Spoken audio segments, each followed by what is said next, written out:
سلام دوستان، در مورد گزارش‌های دیگری ترانسفری تابستانی برایتان خواهیم گفت و نخست از آن میگوییم که در نتیجه ارتباط اجاروی میان فینورد و ساسولو مارکوس پدرسن به ایتالیا آمد.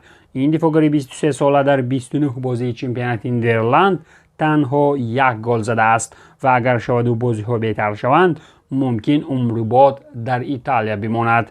بعد اینقدر خریدارهای زیاد در چلسی برای جوانان به قول جای نماند.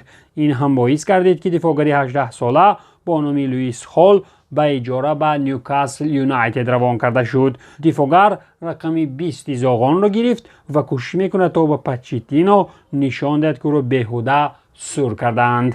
سسکای مسکو و ویکتور داویلا شرطنامه تا سال 2027 امضا نمودند. بازیگری چیلیوی خود از تیم لیون با ارزش 5 میلیون یورو شرطنامه‌اش را خریداری نموده از چمپیونات مکزیکا به مسکو آمد.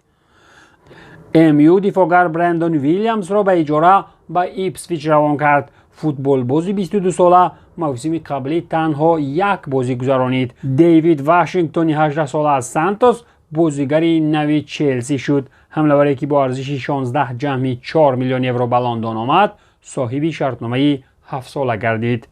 برزیلی دیگر از کارینتیانز باشد به صف نانتی فرانسوی پیوست. ادسون فریری 22 ساله تا سال 2028 شرف زردپوشان از نانت را حمایت خواهد کرد.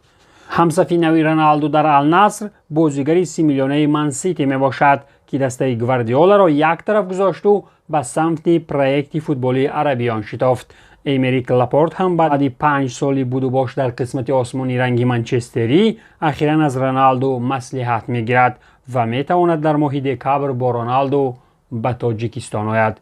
این بودند آن مهمترین خبرهای ترانسفری. تنسیت باشید.